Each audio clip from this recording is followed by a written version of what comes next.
بسم الله الرحمن الرحيم. الحمد لله رب العالمين. الصلاة والسلام على أشرف الأنبياء والمرسلين أبي القاسم محمد.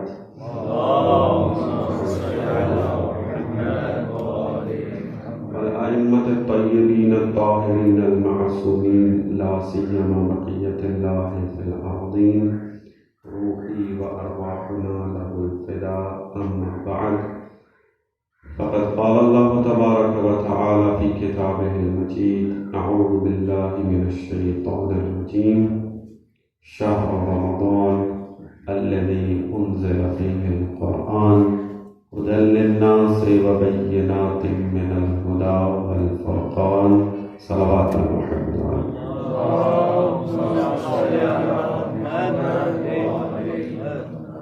خداوند منان کے لاکھ لاکھ شکر گزار ہیں کہ وہ توفیق نصیب فرما رہا ہے کہ اس ماہ رمضان کی برکات اور فیوزات سے استفادہ کر سکیں، اور دعا ہے کہ خداوند متعال اس ماہ رمضان کو ہماری زندگی کا آخری ماہ رمضان قرار نہ دے۔ خداوند منان کے اس اعتبار سے بھی شکر گزار ہوں کہ اس نورانی محفل میں حاضر ہونے کی توفیق نصیب ہوئی ہے کہ آپ جوانوں کے ساتھ ایک علمی مذاکرہ ہو جائے۔ میں چاہتا ہوں یہاں پر جو ایک سلسلہ دروس کا آپ جوانوں کے ساتھ پہلے سے چل رہا ہے، اسی کے تسلسل میں کچھ آرائز پیش کروں۔ بات ہماری یہ چل رہی تھی کہ اگر ہم آج کا زمانہ دیکھیں، یہ زمانہ پوسٹ ماڈرنزم کا زمانہ شمار ہوتا ہے۔ یعنی اگر ایک جملے میں میں خلاصہ کروں تو یہ ہوگا کہ ہم جس زمانے میں، جس دنیا میں اس وقت زندگی گزار رہے ہیں، یہاں پر مادیت پسندی کی فکر غالب ہے۔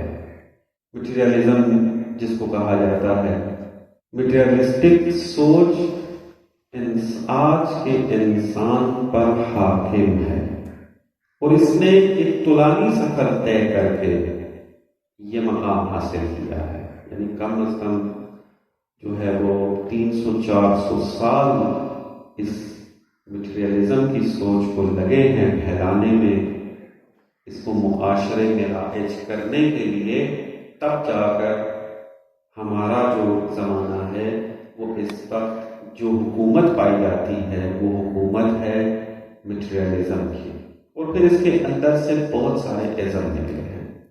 اس دنیا میں جتنے بھی ہمیں ازم نظر آتے ہیں وہ سارے نکلے ہیں مٹیریلزم۔ یعنی مٹیریلزم ایک ماں کا کردار ادا کر رہی ہے، اور پھر آگے اس کی اولادیں ہیں، چاہے وہ مارکسزم کی شکل میں ہو، چاہے وہ کیپٹلزم کی شکل میں ہو، چاہے وہ سوشلزم کی شکل میں ہو، چاہے وہ پازیٹیوزم کی شکل میں ہو، چاہے وہ ایگزسٹنشلزم کی شکل میں ہو، چاہے جو بھی ازم آپ لے لیں، ان سب کے اندر جو ایک چیز مشترکہ طور پر موجود ہے وہ ہے مٹیریلزم۔ کیا ہے مٹیریلزم؟ کہ اس حقیقت کا فقط ایک ہی رخ ہے، اور وہ ہے میٹر۔ حقیقت فقط میٹر میں خلاصہ ہوتی ہے۔ جو چیز مادی نہیں ہے، جو چیز ہمارے سینسز میں نہیں آتی ہے، جس کے اوپر ایکسپیریمنٹ نہیں کیا جا سکتا، جو ہماری حواس سے مابرا ہے، وہ چیز حقیقت دی گئی ہے۔ جتنے بھی علوم ہیں، اگر جو کہ میں پہلے تفصیل سے اس کے اوپر گفتگو کر چکا ہوں، یہاں پر تکرار نہیں کرنا، آپ اگر ان کی بنیادیں دیکھیں، ان علوم کے ماہرین کی اسٹیٹمنٹ کو دیکھیں، تو آپ کو مشترکہ طور پر ہر انسان میں یہ بات نظر آئے گی کہ ہم فلانی حقیقت کو نہیں مانتے چونکہ سائنٹیفک پروف موجود نہیں ہے۔ ہر چیز کا سائنٹیفک پروف مانگنا یعنی اس انسان کے ذہن پر مٹیریلزم حاکم ہے۔ اس وجہ سے وہ کہہ رہا ہے کہ سائنٹیفک، کیونکہ سائنٹیفک پروف اس چیز کا ہوتا ہے کہ جو میٹر اور انرجی میں آئے، ایسا ہے نہیں، اسی کا سائنٹیفک پروف ہوگا. اور جو میٹر سے ہی، میٹر رکھتی ہی نہیں ہے، میٹر سے ماورا ہے، نہ جسم و جسمانیت رکھتی ہے، نہ میٹر ہے نہ انرجی ہے، کسی چیز پہ وہ نہیں آتی ہے، اس مادی دنیا کے خاصیتیں اس میں نہیں پائی جاتی. تو ایسی چیز کے بارے میں کہنا کہ ایک سائنٹیفک پروف کے ساتھ ثابت کریں ہمارے لیے، تو آپ کبھی بھی نہیں کر سکتے.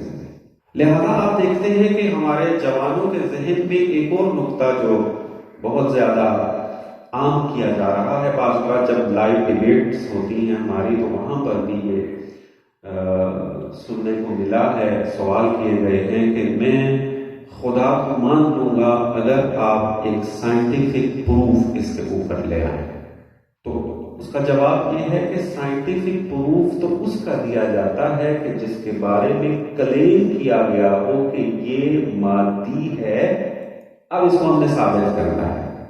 مثلا ایک بیماری آ جاتی ہے یا ایک بیماری موجود ہے، متوجہ نہیں ہے کوئی انسان، اور ایک ڈاکٹر جو ہے وہ توجہ دلاتا ہے کہ یہ بیماری اس معاشرے میں موجود ہے، تو اب ایک انسان مطالبہ کر سکتا ہے کہ وہ سائنٹیفک پروف تو دو تاکہ پتہ چلے کہ یہاں پر یہ بیماری موجود ہے یا نہیں.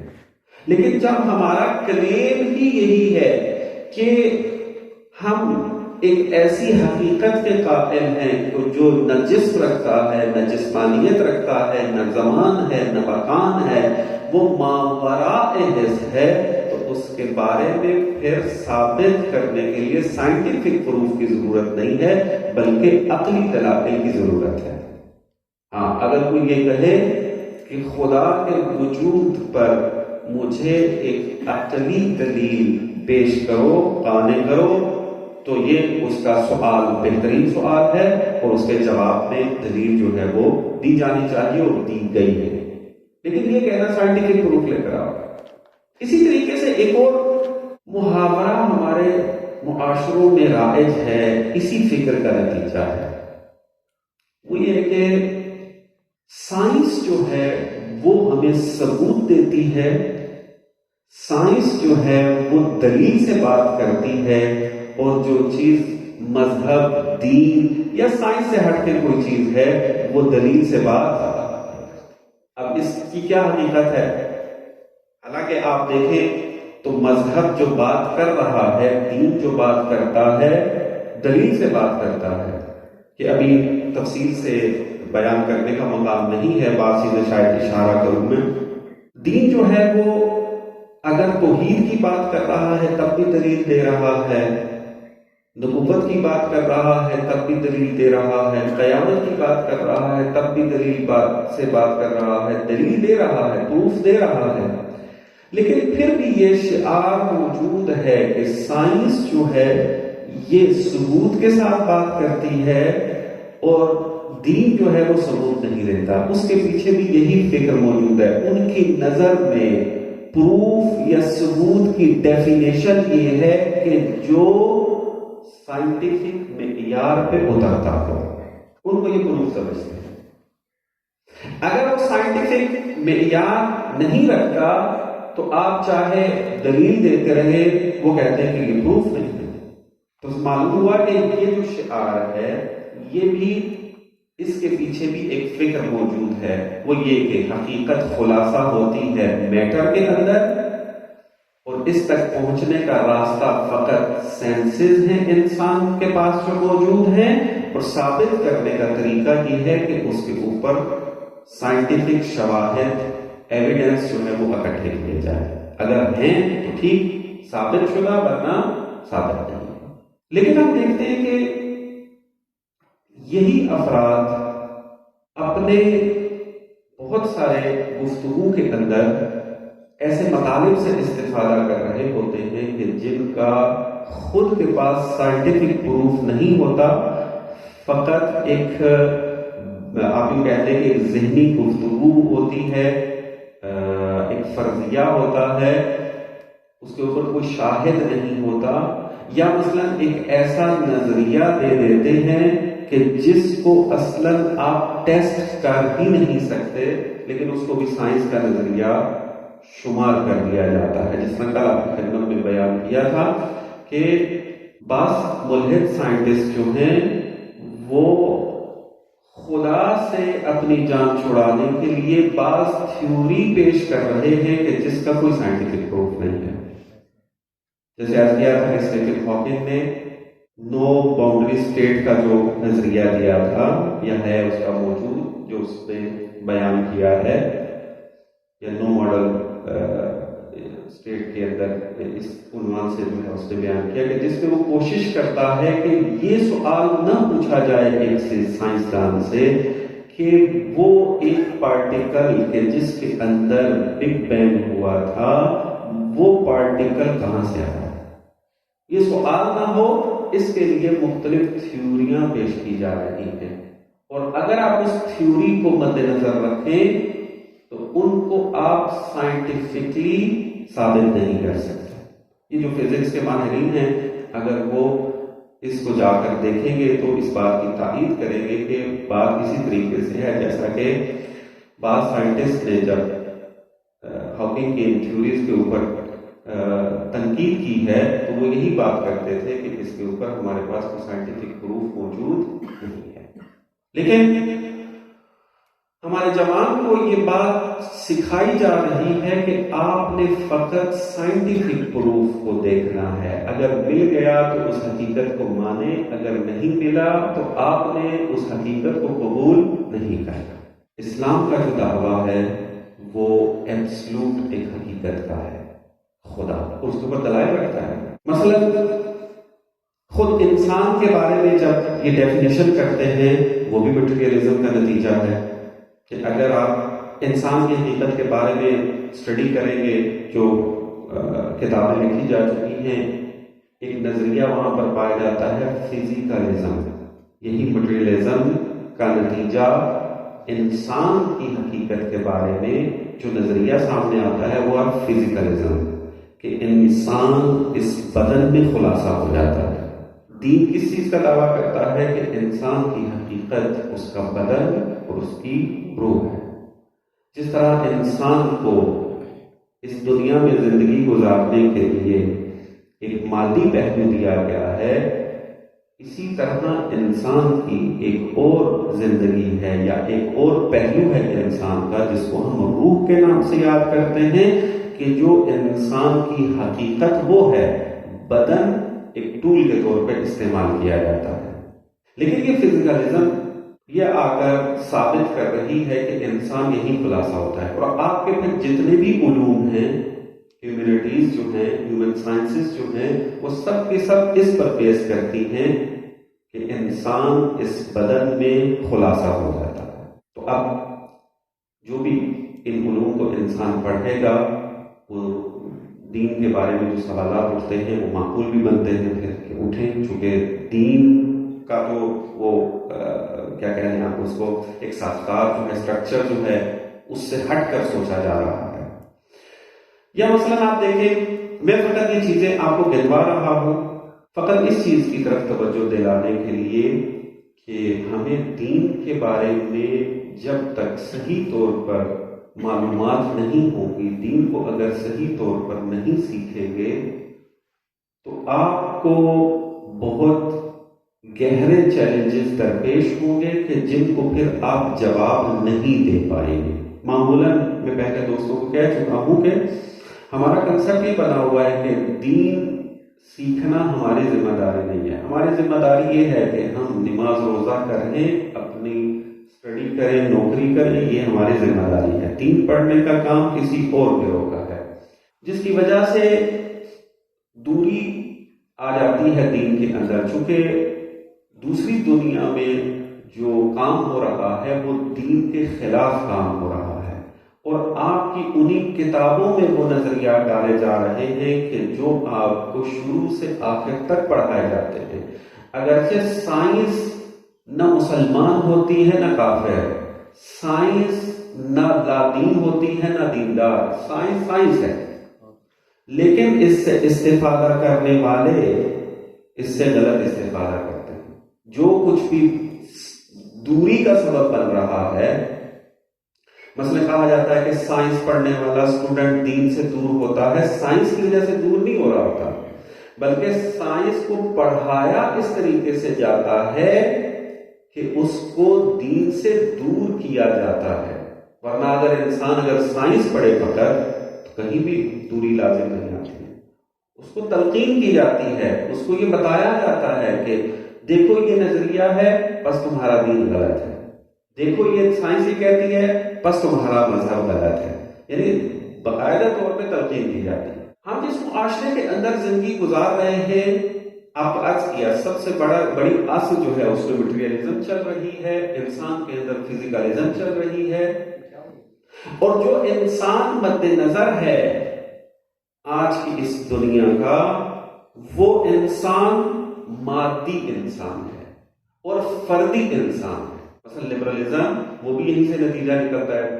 میٹریلزم میں انسان جو ہے فقط مادی ہے، حقیقت جو ہے وہ مادی ہے. فزیکلزم یہ کہتی ہے کہ انسان فقط یہ بدن ہے. لبرلزم آپ کو یہ کہتا ہے کہ آپ کی فردی آزادی یہ آپ کا حق ہے، اور آزادی بھی وہ کہ جس میں کسی قسم کی کوئی قید نہ ہو.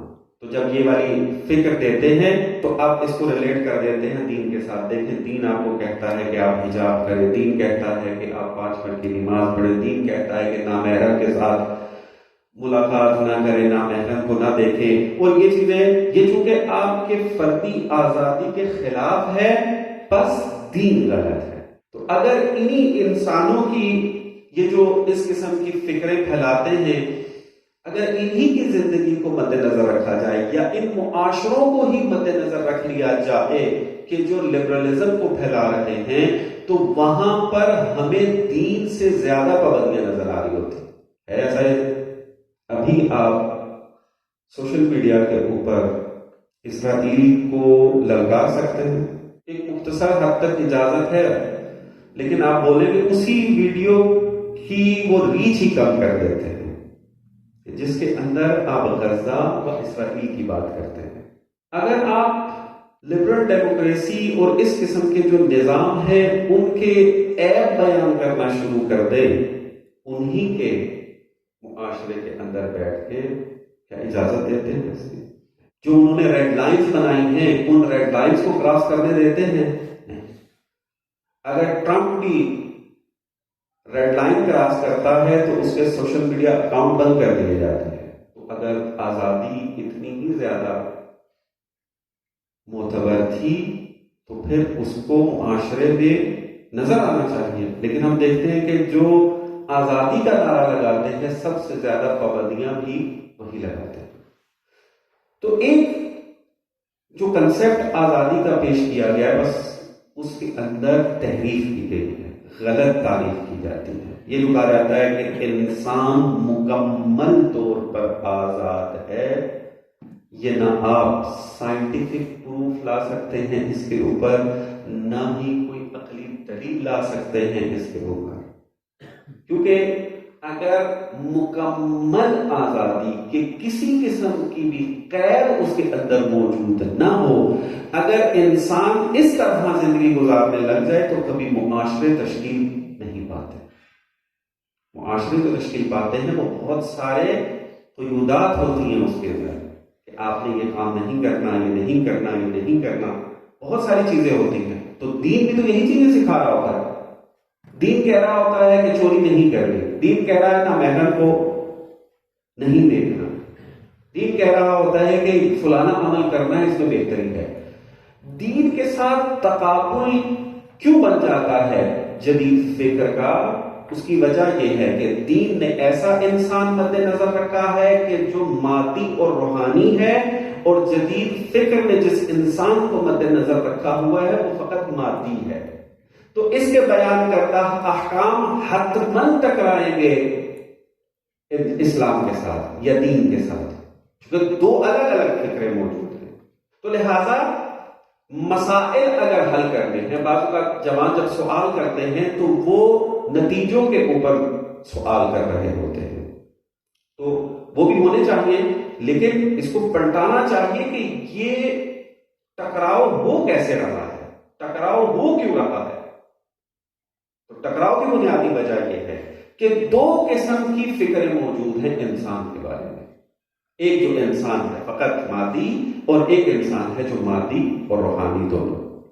تو لہذا جب انسان کا ایک روحانی پہلو موجود ہے تو اس کے اندر قانون اگر بیان کیا جائے کہ انسان اگر صدقہ دے گا تو اس کے مال میں اضافہ ہوگا، تو یہ اس نظام کو سمجھ میں نہیں آتا، اس سسٹم کو سمجھ میں نہیں آتا کہ جو انسان کو فقط مادے میں اور بدن میں خلاصہ کر دیتا ہے. اس کو نہیں سمجھ میں آئے گا. کیوں؟ اس کی وجہ یہ ہے کہ اس نے وہی چیز دیکھنی ہے، وہی چیز ماننی ہے کہ جو اس کو نظر آئے اور اس کو لذت عطا کرے اور اس کو فائدہ دے اسی وقت ہی جب وہ یہ بات کر رہا ہے یا خرچ کر رہا ہے. لیکن ظاہری طور پہ ہم دیکھیں تو صدقہ ہمارے مال کو کم کر رہا ہوتا ہے، لیکن یہ ایک ایسا نظام ہے کہ اس پیسے کے کم ہونے میں اس کے مال کی زیادتی ہے، کیونکہ اس میں برکت آتی ہے اور ایسی راہیں کھلتی ہیں اس انسان کے سامنے کہ جو کسی اور انسان کے سامنے نہیں کھلتی ہیں. تو بہتر انداز میں جو مالیات بھی وہ اس کے اندر کام کر لیتا ہے. اسی طریقے سے اس انسان کو عبادت کا فلسفہ سمجھ نہیں آئے گا کہ جو فقط انسان کو اس باڈی کے اندر خلاصہ کرتا ہے، اور لوگ عبادت سمجھ میں نہیں آئے گا. عبادت کا تعلق ہے خدا کے ساتھ ارتباط رکھنا، کنیکشن برقرار کرنا انسان کا، اور اپنے روحانیت کے اندر بلندی کی طرف سفر کرنا. تو جو انسان فقط مادی اپنے آپ کو تصور کرتا ہے اور ایمان لے آیا ہے اس تھیوری کے اوپر کہ انسان خلاصہ ہوتا ہے بدن میں، تو یہ کبھی بھی عبادت کی حقیقت کو نہیں سمجھ پائے گا.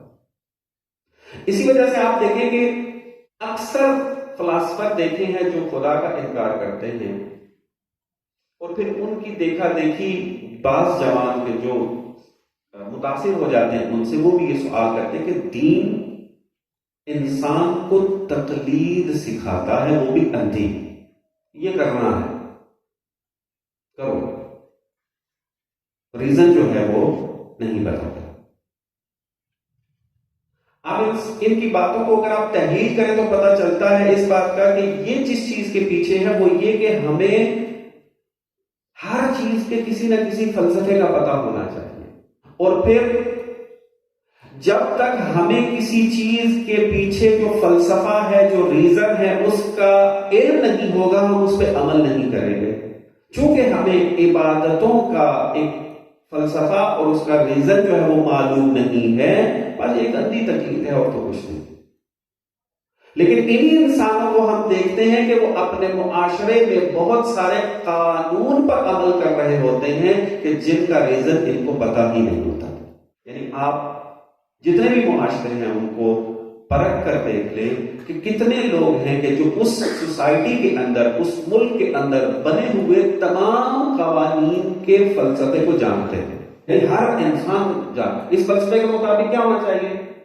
ہر انسان جب تک ایک قانون، ایک عمل کے پیچھے ریزن کو کشف نہ کر لے اس وقت تک اس پہ عمل اگر کرے گا تو وہ اندھی تقلید ہوگی.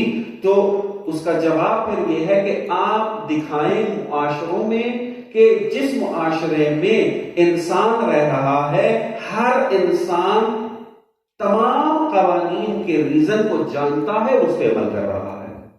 آیا ایسا ہے؟ عقلانی بات کیا ہے، معقول بات کیا ہے؟ وہ یہ ہے کہ آپ پہلے یہ ثابت کر دیں کہ جو قانون بنا رہے ہیں وہ ہم سے زیادہ ماہر ہیں، بہتر سوچتے ہیں اور سوچ سکتے ہیں. جب آپ نے یہ ثابت کر دیا تو پھر وہ جو کچھ آپ کے لیے قانون بنائیں گے تو آپ کیا کریں گے؟ اس پر ایمان لے کر آ جائیں. آپ کہیں ٹھیک ہے انہوں نے قانون بنا دیا، چونکہ ہمیں معلوم ہے کہ یہ اس میدان کے ماہر ہیں، اب اس کی بات پہ عمل کریں گے، چونکہ یہ زیادہ ہم سے زیادہ علم رکھتا ہے، ہم سے زیادہ انفارمیشن ہے اس کی، ہم سے زیادہ اس کے اندر مہارت پائی جاتی ہے، بس اس قانون کے اوپر ہم عمل کریں گے. تو ہمارا بھی یہی کہنا ہے کہ ہم نے عقلی دلیل سے خدا کو ثابت کیا ہے اور خدا کو اپنا مالک حقیقی سمجھتے ہیں۔ خدا نے ہمیں خلق کیا ہے اور جو خلق کرتا ہے وہ بہتر جانتا ہے کہ اس کے لیے کون سے قانون بنانے چاہیے۔ تو عبادت کی شکل میں، احکام کی شکل میں خدا نے اپنے قوانین بشر تک پہنچائے ہیں۔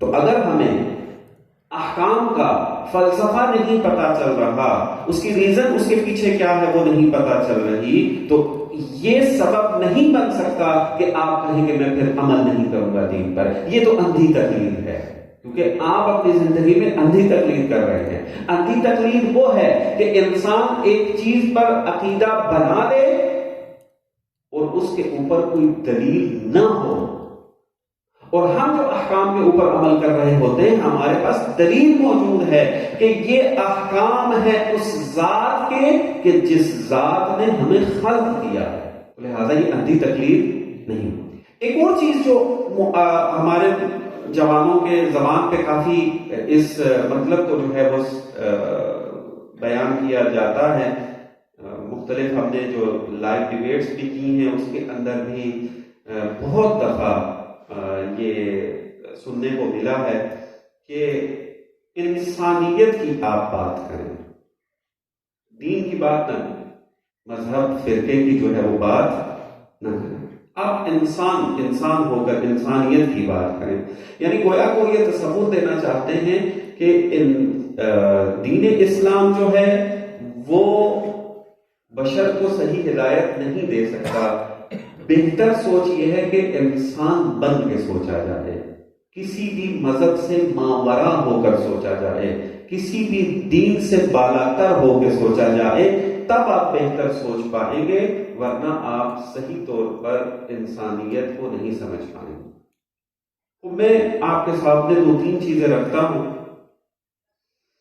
کہ یہ جو کہتے ہیں کہ انسانیت الگ ہے اور دین الگ ہے، اور ہماری مراد یہاں پر دین سے دین اسلام ہے، ہم آپ سے پوچھتے ہیں کہ جس انسانیت کا شعار آپ دیتے ہیں اس انسانی نظام میں کیا ہونا چاہیے؟ تو پہلی بات وہ کہیں گے کہ انسان جو انسانیت کو درک کرتا ہے وہ کبھی فساد نہیں کرتا، وہ کبھی خرابی پیدا نہیں کرتا۔ سورہ اعراف کی آیت نمبر 74 میں ارشاد ہوتا ہے لا تعثوا فی الارض مفسدین، زمین میں فساد مت کرو۔ یعنی اگر فساد نہ کرنا انسانیت کی علامت ہے تو قرآن نے پہلے کتنی آیات کے اندر اس کی طرف ارشاد فرمایا ہے۔ دوسری ایک آیت موجود ہے سورہ شعراء کی لا تطیعوا امر المسرفین الذین یفسدون فی الارض، اطاعت نہ کرو ان لوگوں کی جو اسراف کرنے والے ہیں، اور اس مسرفین کون ہیں کہ جو زمین میں فساد کرتے ہیں، ان کی اطاعت نہ کرو۔ انسانیت کی جو ترویج کی جاتی ہے اس کی کیا خصوصیت ہے؟ اور جی وہ ایویڈنس کے ساتھ بات کو قبول کرتے ہیں، اندھی تقلید کو پسند نہیں کرتے، اور ہم ترویج کرتے ہیں کہ اندھی تقلید نہ کریں۔ تو قرآن سورہ انبیاء کے اندر ارشاد فرما رہا ہے کہ وَإِذْ قَالَ لِأَبِيهِ وَقَوْمِهِ مَا هَٰذِهِ التَّمَاثِيلُ الَّتِي أَنْتُمْ لَهَا عَاكِفُونَ، کہ جناب ابراہیم علیہ السلام اپنے چچا اور اپنی قوم سے کہتے ہیں کہ یہ جو بت ہیں، شکلیں بنائی ہوئی ہیں، اس کی تم عبادت کرتے ہو، یہ کیا ہے؟ کہتے ہیں کہ قَالُوا وَجَدْنَا آبَاءَنَا لَهَا عَابِدِينَ، ہم نے اپنے ماں باپ کو انہی کی عبادت کرتے ہوئے دیکھا ہے، لہذا ہم بھی اب کیا کر رہے ہیں؟ انہی کی عبادت کر رہے ہیں۔ تو جناب ابراہیم فرماتے ہیں قال لقد کنتم انتم وآباؤکم فی ضلال مبین، تم بھی اور تمہارے آباء و اجداد بھی واضح گمراہی میں ہیں۔ تو یہاں پر کیا اندھی تقلید کی نفی ہوئی کہ آباء و اجداد نے جو غلط کام کیے ہیں ان کو بغیر دلیل کے آپ اس کو انجام دے گئے۔ پہلے دیکھو تو صحیح یہ عمل حق ہے یا باطل، درست ہے یا صحیح، پھر جا کے اس کے اوپر عمل کرو۔ یعنی اندھی تقلید نہیں کرنی، پہلے دیکھنا ہے کہ وہ حق ہے یا باطل۔ اگر کوئی آگے کہتا ہے کہ اگر انسانیت رائج ہو جائے، اگر انسانیت کو دیکھا جائے تو انسان کبھی کسی سے دھوکہ نہیں کرے گا، یعنی ایک ایسا نظام ہو کہ جس میں ایک انسان دوسرے انسان سے کسی بھی چیز میں دھوکہ ہو۔ قرآن جو ہے سورہ اعراف کے اندر آیت 85 میں ارشاد فرماتا ہے فَأَوْفُوا الْكَيْلَ وَالْمِيزَانَ وَلَا تَبْخَسُوا النَّاسَ أَشْيَاءَهُمْ، ناپ تول ٹھیک کرو، لوگوں کی چیزوں میں کمی نہیں کرو، یعنی معاملہ ٹھیک کرو، معاملے میں دھوکہ مت دو۔ بعض بات ہوتا ہے نا کہ ترازو کے اندر کوئی چیز لگا کے ایک چیز کم کر دینا، قرآن کہہ رہا ہے کہ دھوکہ نہیں دینا، معاملہ ٹھیک کرنا ہے، جو معاملہ کرنے جا رہے ہو صحیح معاملہ انجام دینا ہے۔ وَلَا تُفْسِدُوا فِي الْأَرْضِ بَعْدَ إِصْلَاحِهَا، اور زمین کے اندر فساد نہیں کر۔ اسی طریقے سے قضاوت کا مسئلہ ہے کہ اگر ان سے پوچھا جائے کہ آپ جو انسانیت کا دعویٰ کر رہے ہیں، اس انسانیت میں اور کیا خاصیت ہونی چاہیے، اس کے اندر کیا ہوگا؟ عدالت ہوگی، انصاف ہوگا۔ تو خوب ارشاد ہو رہا ہے ایک آیت میں سورہ صاد کی آیت نمبر 26 کے اندر کہ یا داؤد ان جعلناک خلیفۃ فی الارض فاحکم بین الناس بالحق ولا تتبع الہوی، حق کے ساتھ لوگوں کے درمیان جو ہے وہ فیصلہ کرو، ولا تتبع الہوی، ہوا ہوس کی اتباع نہیں۔ خوب ہم دیکھ رہے ہیں دین اسلام وہی اصول، وہی اقدار، وہی ویلیو بیان کر رہا ہے کہ جو یہ افراد انسانیت کے نام پہ پیش کر رہے ہیں۔ تو معلوم ہے کہ انسانیت اگر دیکھنی ہے تو وہ دین اسلام کی شکل میں موجود ہے، کیونکہ انسانیت کوئی الگ انسان کی طرح ایک حقیقت نہیں ہے کہ جو چلتی پھرتی نظر آئے گی۔ انسانیت ان اصولوں کا نام ہے کہ جن اصولوں کو اپنا کر انسان نے اپنی زندگی کا سفر طے کرنا ہے، اور وہ بہترین اصول جو ہیں وہ اسلام نے قرآن حکیم میں ارشاد کرنا ہے۔ انسانیت کو الگ نہیں کر سکتے۔ حالانکہ ہم دیکھتے ہیں کہ یہ جو انسانیت کا یا مثلا دوسری آیت کے اندر بھی ارشاد ہوا تھا، یہ اور زیادہ واضح ہے کہ ان اللہ یأمر بالعدل والاحسان وایتاء ذی القربی، کہ خداوند متعال حکم دیتا ہے عدل و احسان کا، دوسروں کی مدد کرنا۔ انسانیت کے اندر یہ جو نعرہ لگاتے ہیں، کہتے ہیں کہ انسانوں کی مدد ہونی چاہیے، آپ انسان بن کر انسان کی مدد کریں، تو یہاں پر یہ کہا جا رہا ہے کہ ينفقون فی السراء والضراء، کہ متقین وہ ہیں کہ جو ظاہری طور پر بھی اور پوشیدہ طور پر بھی جو ہے انفاق کرتے ہیں، یعنی مال خرچ کرتے ہیں، والکاظمین الغیظ والعافین عن الناس، جو اپنے غصے پر بھی کنٹرول رکھتے ہیں اور لوگوں کو ان کی غلطیوں پر معاف بھی کر دیتے ہیں۔ انسانیت اس سے بڑھ کے اور کیا چاہیے؟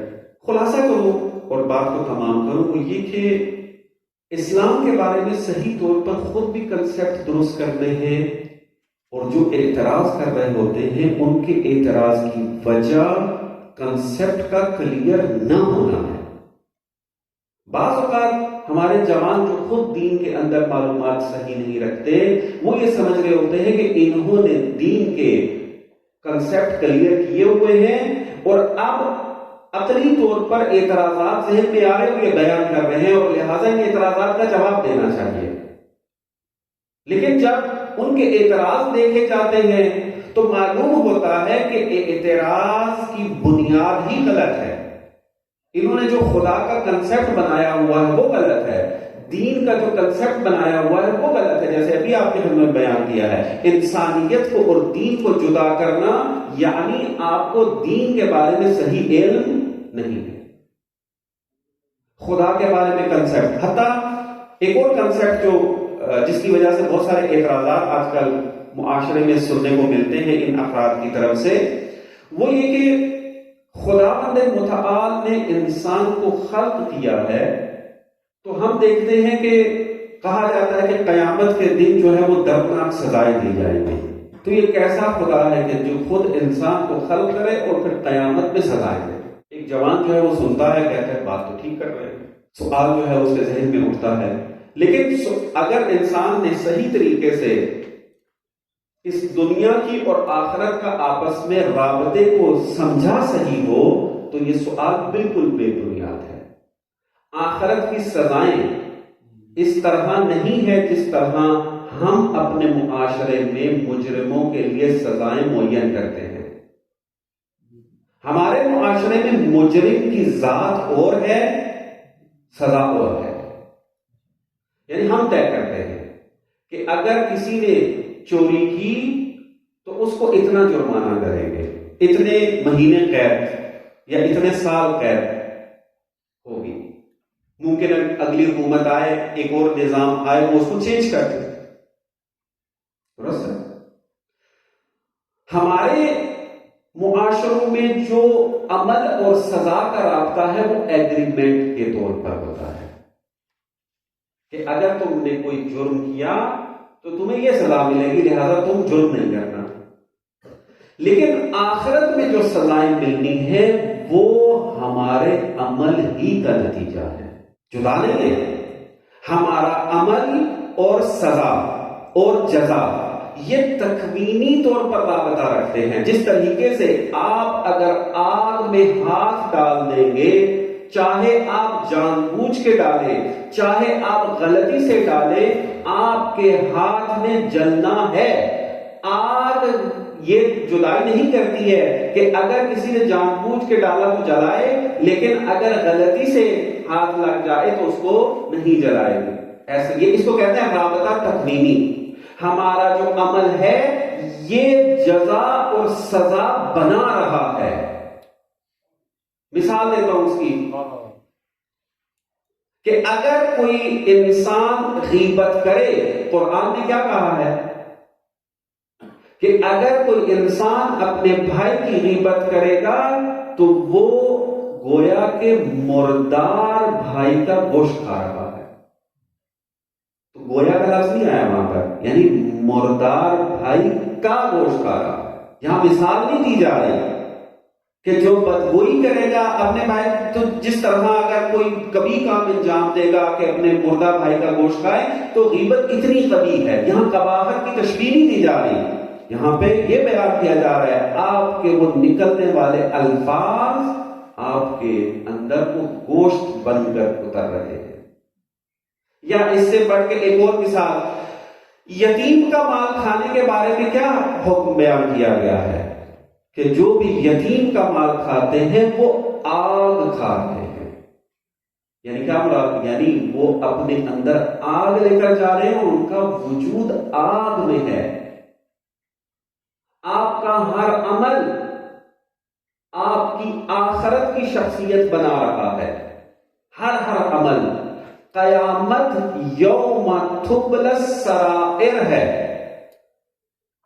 قیامت کے دن آپ اپنے آپ کو جنت یا جہنم میں پائیں گے، نہ یہ کہ پکڑ پکڑ کے آپ کو پھینکا جائے گا یا جنت میں ڈالا جائے گا۔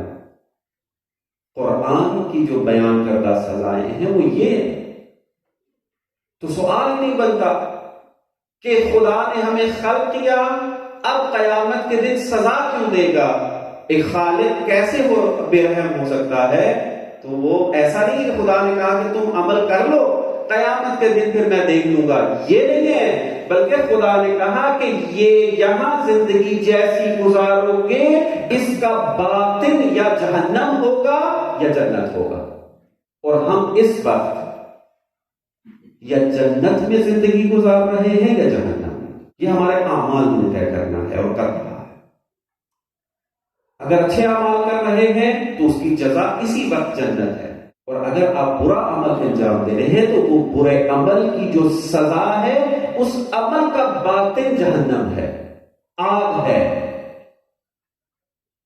ابلا ہوا پانی ہے، اور اس طرح کی بہت ساری سزائیں جو قرآن نے ذکر کی ہیں۔